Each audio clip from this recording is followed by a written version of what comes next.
In the middle of the night, in a run-down part of the international market, 5 men stood outside an old fish restaurant. As the moonlight brushed across their faces, their sharp eyes and rugged expressions were revealed. As they opened the door and entered, they were about to experience a night they would never forget. Why? Because the old man they were about to confront was no ordinary elder. In a narrow alley of the old International Market of New York, there was a small shop with a sign that read, Blue Fish Restaurant. It welcomed customers with nothing but a simple sign and a small fish tank by the door. The owner, David Kim, woke up every day at 4 a.m. to head to the New York fish market. Despite being in his early 70s, his steps were precise and strong, like a soldier's. A lot of good ones came in today, David noted. David wasn't a man of many words, but his hands moved with the precision of 50 years of experience. The way he handled a knife was akin to a dance. Under his hands, fish turned into works of art, and no one could match his skill. The market vendors were wary of him, yet couldn't help but respect him. "Who is that old man? Never seen him smile," they would say. "He doesn't talk much, just runs his business. But why? I don't know. There's something unusual about him." Yet, no one paid much attention. David Kim was just a part of the market, the owner of an old fish restaurant. He opened and closed his shop at the same time every day, living quietly and without change for 10 years. But the market was changing. Old stores began to close and new faces appeared. Among these new faces was a gang known as the South Side Crew. They were slowly but surely taking control of the market. "Hey, boss, times are tough. We'll protect you for $3,000 a month," they offered. Most vendors bowed their heads in fear, and those who resisted disappeared one by one. But no one approached David Kim's restaurant.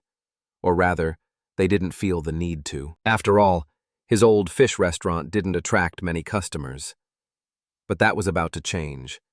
One rainy Tuesday afternoon, 2 members of the Southside Crew pushed open the restaurant door. Inside, David quietly sharpened his knife without a single customer in sight.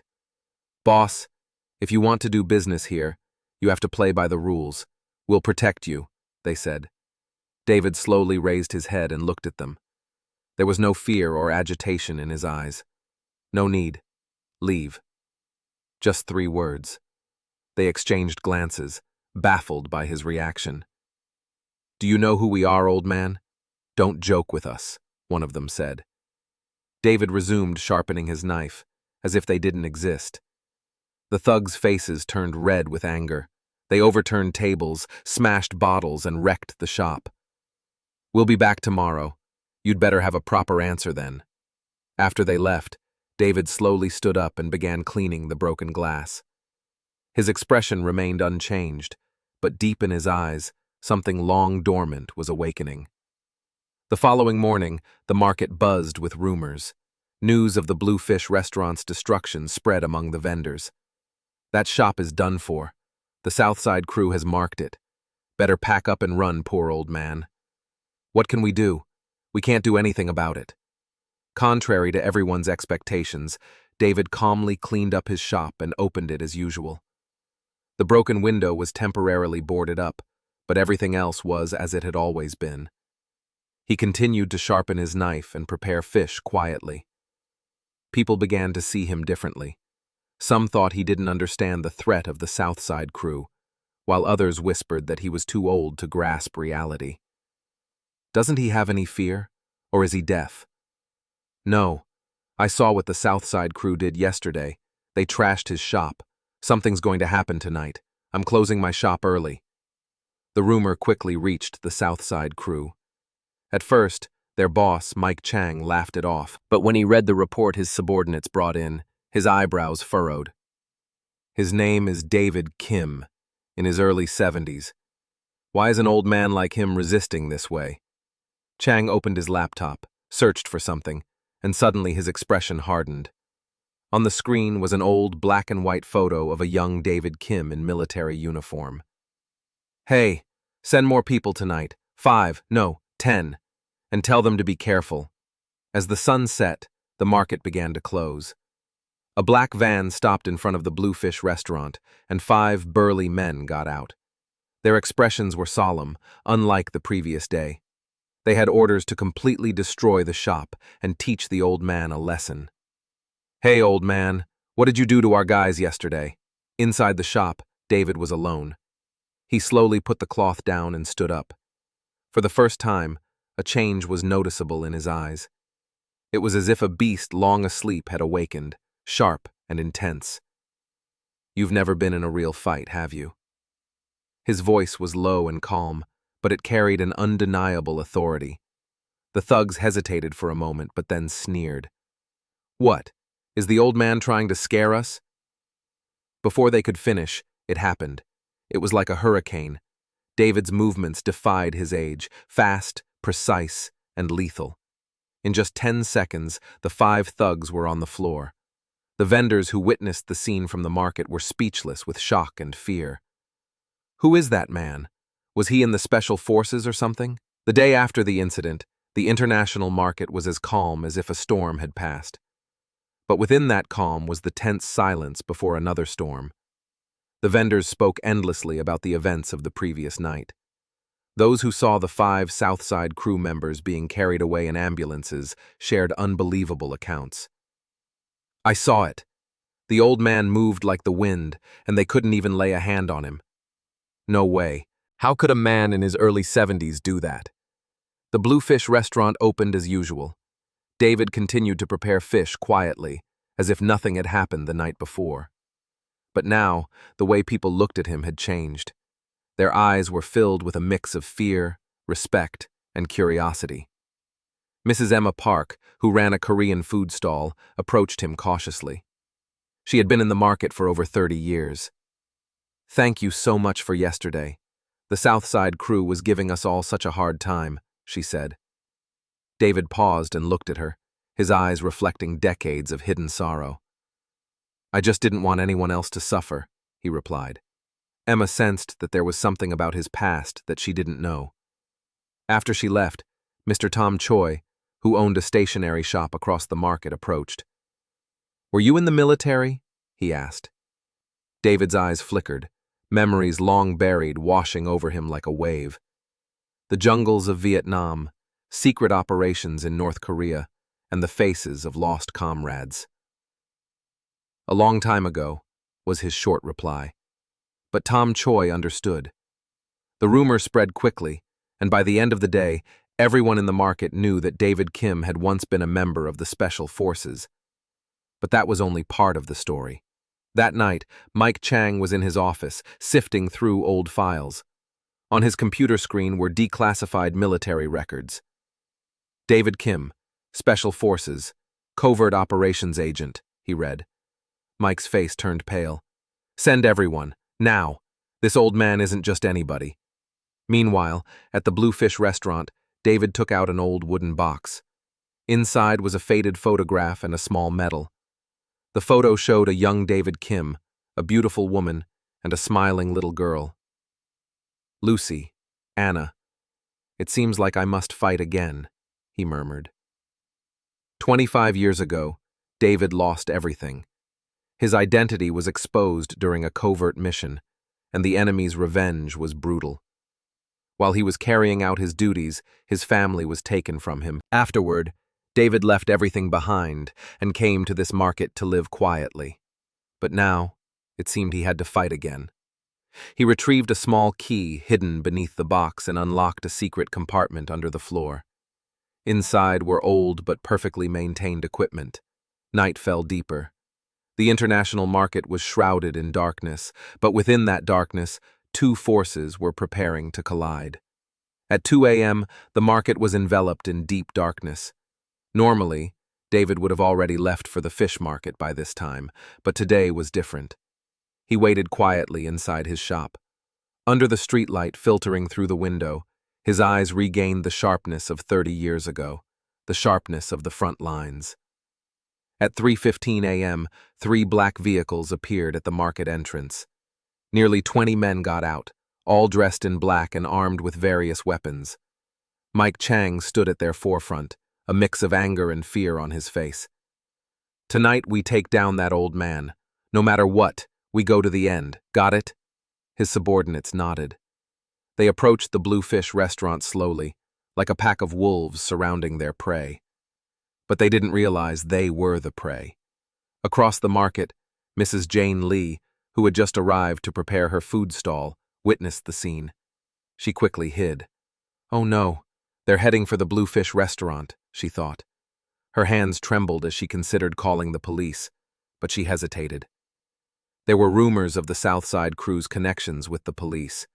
Instead, she began calling other vendors. "Hello, Mr. Choi, there's trouble. The Southside crew is heading to Mr. Kim's shop." Meanwhile, at the entrance of the Bluefish restaurant, Mike gave a signal to his men. 5 of them pushed the door open and went inside. But the shop was empty. No one was there. "Where is he? Find him!" Mike ordered. As they searched the shop, suddenly the lights went out. The entire market was plunged into darkness. Someone had cut the power. Panicked, the thugs fumbled with their flashlights, but it only revealed their positions. "What the hell is going on?" Mike's voice trembled. Then, a voice echoed from the darkness. "Did you say this market is now a war zone?" It was David Kim's voice, but its source was indiscernible, as if the darkness itself was speaking. "This crazy old man! Everyone, get out and surround the shop," Mike shouted. His men rushed outside. But outside, even greater chaos awaited. The narrow alleys of the market, where David had lived for 50 years, became a perfect battleground for him. His movements defied age, agile and precise. The battle concluded swiftly. Only David remained standing, with Mike kneeling before him. "Please, spare my life. I'll never come near this market again," Mike pleaded. David looked down at him, his eyes filled with the sorrow and anger of the past. "On the day I lost my family, I swore never to kill again." Relief washed over Mike's face. But then David added, "But if you ever set foot in this market again, I might reconsider." As dawn broke, sunlight began to seep into the international market. Dozens of police cars surrounded the area. Detective Chief James Parker bowed deeply to Mr. Daniel Kim. He was in his early 60s, and one of the few who knew about Daniel Kim's past. "Thank you for contacting us secretly," James began. "Your timing was impeccable. We caught Mike Chen red-handed with illegal weapons. They won't act so boldly now." Daniel nodded silently. The previous evening, after crafting his plan, he had discreetly reached out to James. The operation was perfect, apprehending the gang and handing them over to the police with evidence of their illegal dealings. "I'll be heading back to my store now," Daniel said calmly. His expression showed neither accomplishment nor excitement, just a sense of relief, as if a heavy burden had been lifted off his shoulders. At 6 a.m., Daniel opened the doors to his seafood restaurant in New York as usual. The place was slightly disheveled from last night's fight, but nothing major was damaged. He began cleaning quietly. Around 7 a.m., the market vendors started arriving one by one. Their eyes were filled with gratitude and respect. The news of Daniel Kim standing up to the gang and saving the market had already spread among the merchants. "Mr. Kim, thank you so much." Mrs. Patricia Lee from the noodle shop brought him a warm bowl of soup. Her eyes glistened with tears. "You did what we could not." Daniel smiled for the first time in a long while. It was a faint smile, but to the market people, it was a rare sight. "It was nothing," he said, "just protecting our market." At those words, Patricia couldn't hold back her tears. Other vendors began visiting Daniel's restaurant one by one. Some brought food, others offered their thanks. "Could you tell us, Mr. Kim, how you managed to do that?" asked Mr. Tom Carter, the stationery shop owner, cautiously. The store fell silent, everyone waiting for Daniel to speak. He took a moment before starting slowly. "In 1967, I enlisted in the Special Forces. I was deployed to Vietnam for 3 years, and after that I was assigned to the 707th Special Missions Unit." As Daniel's story unfolded, the market vendors listened intently. Missions behind enemy lines, numerous covert operations, and the tragic event where he lost his family. After that day, I left everything behind and came here. I just wanted to live a normal life. Daniel's eyes were filled with long-held sorrow. Everyone in the store could feel his pain. "But why did you decide to fight the gang now?" someone asked. Daniel looked out the window, observing the old alleyways of the market that had protected him for decades. "After losing my family, I vowed never to fight again. But over time, I realized this market, these people, had become my new family." At those words, everyone in the store had tears in their eyes. Daniel smiled genuinely for the first time. "I didn't want to lose another family." By the afternoon, Daniel's seafood restaurant was unusually crowded. Not only market vendors, but also local residents and even people from other areas came by. The legendary tale of the old man who single-handedly stood up to the gang had spread quickly. "Is that the former Special Forces owner over there? Wow, really? He faced off against 20 men at 60? The stories grew more exaggerated. Daniel continued preparing fish quietly, running his business as usual. Yet, there was a subtle change in his expression. It seemed as if the door to his heart, long closed, was slowly opening. "Mr. Kim, look at my grandson. He looks just like you when you were younger," said Mrs. Elizabeth Brown, a grandmother proudly holding her grandchild. Daniel paused, putting down his knife to gaze at the child. For a moment, a longing passed through his eyes. If his daughter Sophie had been alive, she might have had a child like this by now. "He's beautiful," he said simply. But the words held a lifetime of yearning. Daniel pulled a candy from his pocket and handed it to the child. The customers were taken aback, seeing the usually stoic Daniel show such warmth for the first time. "Daniel, how are you feeling now? Has your heart lightened?" Detective James Parker visited, sharing a quiet drink with him. Mike Chen was charged with serious crimes. With the illegal weapons charge, he'll be locked up for at least 10 years. The gang is being dismantled. Daniel quietly finished his drink. There was relief in his eyes. "Is it really over now?" he murmured, and James patted his shoulder. "It's over, Daniel. You can finally live in peace now." As the sun set, the customers slowly left. Daniel closed the shop earlier than usual. Today had been a special day. He pulled out a small wooden box. "Emily, Sophie, I finally did it," he said, looking at the family photo he took out of the box. For the first time in 25 years, he could look at their picture without regret. Perhaps the years spent in the market weren't just an escape, but a path to a new life. The morning market bustled with energy. There seemed to be a newfound bond among the vendors after yesterday's events. They no longer feared the gang and looked out for each other more. Daniel still woke up at 4 a.m. to head to the fish market, but his steps were lighter. The vendors greeted him more warmly. "Mr. Kim, I set aside some special ones for you today. Prepared them since morning," one vendor said. Daniel was slightly taken aback but didn't refuse their kindness. He now acknowledged being part of this community. As he returned to his store, he found a small bouquet at his doorstep with a card attached. "To our hero, from the market vendors." Tears welled up in Daniel's eyes. For the first time in 25 years, he felt he was not alone. "Feels like I've finally come home," he thought, opening his store with a small smile. A week passed, and the market was surprisingly peaceful. With the gang gone, vendors no longer had to pay protection fees, and their businesses thrived. Long-closed shops reopened, and even new ones began to emerge. "Thanks to you, Mr. Kim, the market has completely changed." "Yes, there are so many more customers now, and we can operate freely at night." Daniel's name was on everyone's lips. He had become a guardian, a hero of the market. Yet, Daniel himself continued his work quietly as usual. At 8 a.m., Daniel's restaurant was bustling with customers, not just for his renowned seafood, but also to meet the legendary former Special Forces veteran. "Is that the famous Mr. Kim?" A young man approached cautiously, appearing to be in his 30s, with a posture suggesting a military background. "I'm Chris Lee from the Special Forces. I came to meet you, sir, after hearing your story." Daniel put down his knife and looked at him, seeing a reflection of his younger self in Chris's eyes.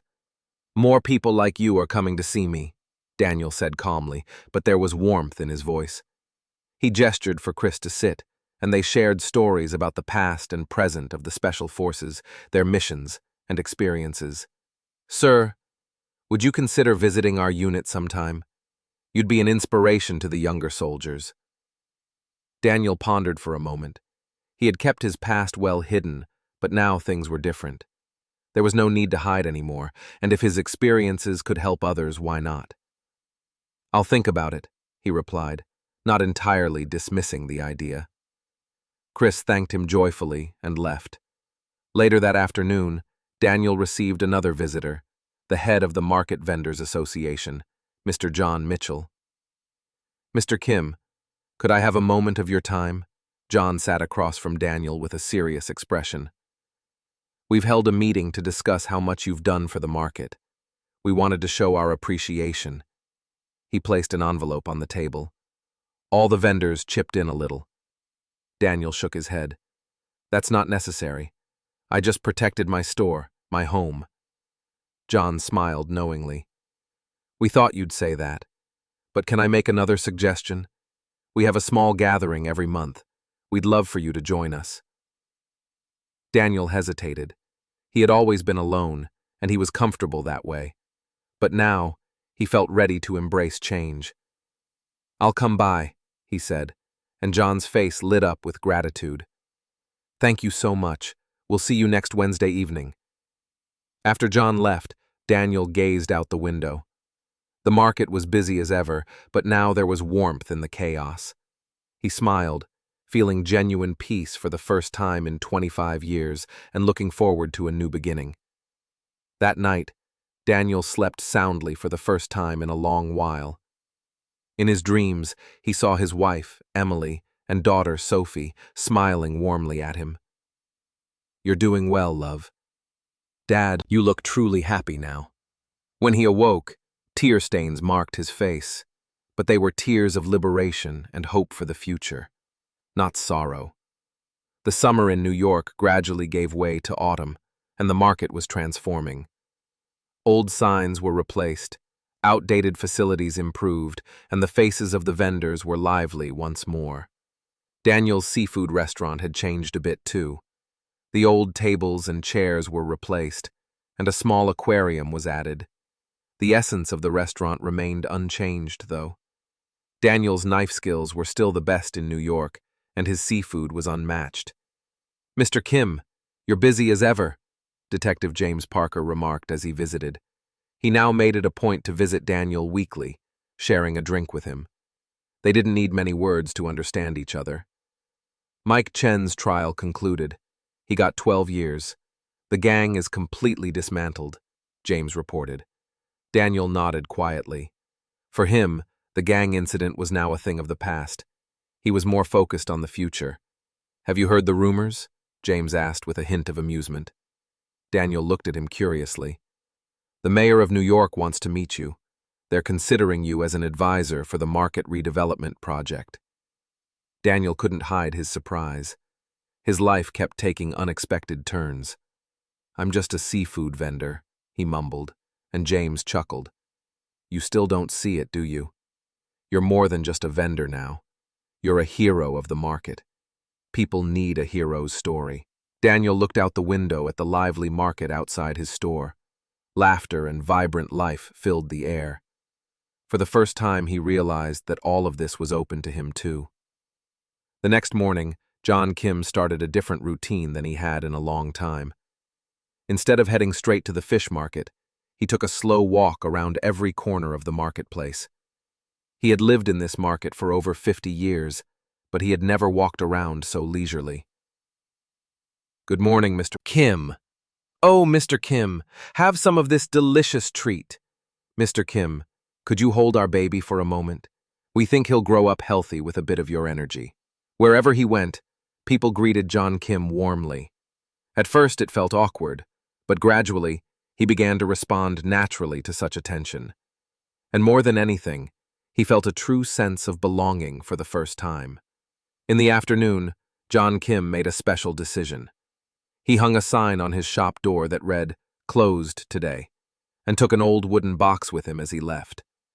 After an hour-long bus ride, he arrived at Greenwood Cemetery in New York. This was where his wife and daughter were laid to rest. "Mary, Susan, your father is here." John Kim knelt down in front of the gravestones. For the first time in 2 years, he visited them with a smile. "While you were gone, your father was alone. But now I have a new family. The market people have become my home." He opened the box and took out old photographs and memories he had collected over time. Photos taken with the merchants, souvenirs from market festivals, and thank-you letters sent to him. John Kim placed them one by one in front of the gravestones, recounting the stories of past times. As the sun began to set, John Kim said his final goodbyes. "Don't worry about me anymore. I'm fine, truly fine." On the bus ride back to New York, John Kim gazed out the window. The ocean, tinged with the colors of sunset, shone beautifully. He suddenly felt that his life was reaching its most beautiful moment, just like this sunset. By the time he returned to the market, it was already night. But the international market was still filled with lights, and the laughter of people echoed through the alleys. Arriving in front of Chang's fish restaurant, John Kim paused to look at his shop. For the first time, he saw it from a different perspective. This was not just a place of business. It was a space that held his life, his new beginnings, and his future.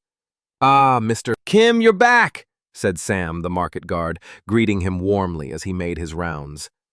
For the first time, John Kim responded with a bright smile and greeted him back. "Yes, I'm back home." The word quickly spread. In the New York International Market, there was a shop you should never touch, where a legendary old man lived. But John Kim still woke up at 4 a.m. to select the freshest fish and diligently carried on with his work. He had become a legend, yet nothing had changed. However, deep inside his heart, a warm light had been kindled.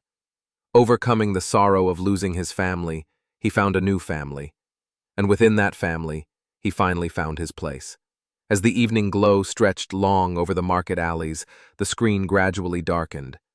But the lights of Chang's fish restaurant continued to shine brightly and would illuminate the international market for a long time to come.